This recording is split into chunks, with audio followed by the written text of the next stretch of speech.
Sir, Lalu Prasad Yadav 5वें चारा घोटाला केस में भी दोषी पाए गए हैं, कैसे देखते हैं सर? देखिए, जो डोरंडा ट्रेजरी का मामला है ये 136 करोड़ का मामला है। अभी तक ये पांचों मामलों का सबसे बड़ा मामला है।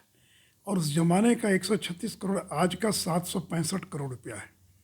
लालू जी बिहार के मुख्यमंत्री थे, मैं नेता विरोधी दल था, और हम लोग पटना हाईकोर्ट में गए। हम लोगों ने लोकहित याचिका दाखिल की कि इस मामले की जांच सीबीआई से होनी चाहिए। लालू यादव ने सीबीआई जांच का विरोध किया। उन्होंने कहा कि मैंने एक जांच कमेटी का गठन कर दिया है। और जांच कमेटी में कौन लोग थे? तो जो घोटाले में शामिल थे, जो बाद में जो लोग जेल गए, वही लोग जांच कमेटी के सदस्य थे। तो मुझे खुशी है कि शिवानंद तिवारी, जो आज उनके सबसे बड़े सलाहकार हैं, वो भी एक लोकहित याचिका दाखिल करने वाले लोगों में शामिल थे। और जब हम लोगों ने लोकहित याचिका दाखिल की तो पटना हाईकोर्ट ने सीबीआई जांच का आदेश दे दिया। लालू जी ने भरपूर विरोध किया और बाद में लालू जी सुप्रीम कोर्ट चले गए सीबीआई जांच का विरोध करते हुए। सुप्रीम कोर्ट ने कहा कि सीबीआई जांच बरकरार रहेगी और साथ ही साथ पटना हाईकोर्ट जो है इस पूरे मामले की मॉनिटरिंग करेगा। अगर पटना उच्च न्यायालय ने मामले की मॉनिटरिंग नहीं की होती तो लालू जी कब इस मामले को रफा दफा कर दिया होता। और मुझे खुशी है कि डॉक्टर ए.के. विश्वास, जो बाद में तृणमूल कांग्रेस के एमएलए थे, मंत्री बने ममता जी की सरकार में, बड़े ईमानदार अधिकारी थे। लालू जी ने उन पर हमला करवाया, क्या क्या उनको तंग तबाह नहीं किया होगा।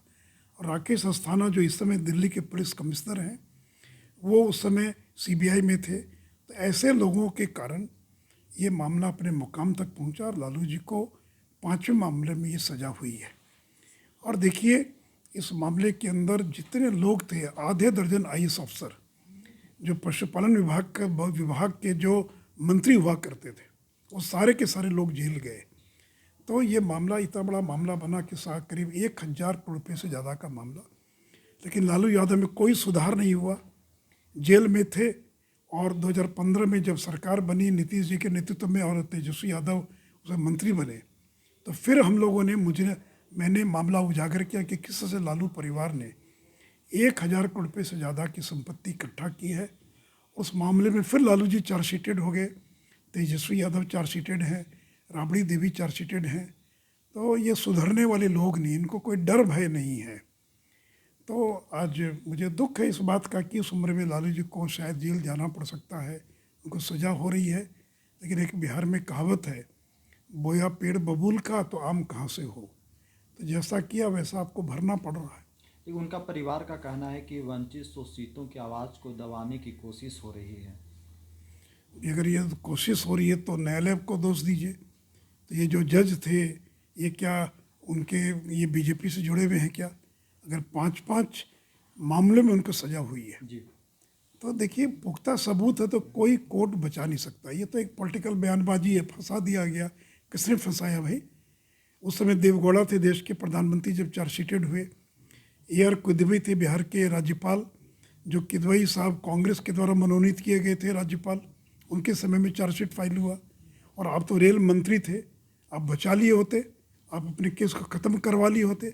लेकिन आप केस को ख़त्म नहीं करवा सकते थे, क्योंकि ये मामला इतना पुख्ता मामला था जी। कि इसमें कोई भी कोर्ट उनको और बरी नहीं कर सकता था। इसलिए 5वें मामले में उनको ये सज़ा हो रही है। कांग्रेस नेता अजित शर्मा ने कहा कि सुप्रीम कोर्ट जाना चाहिए लालू यादव को।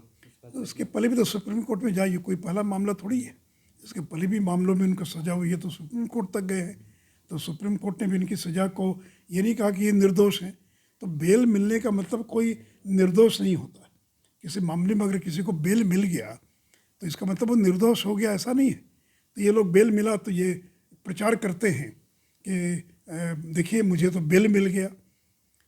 तो इसलिए देखिए, इस पूरे मामले के अंदर आधे दर्जन आईएएस अफसर की ज़िंदगी बर्बाद हो गई।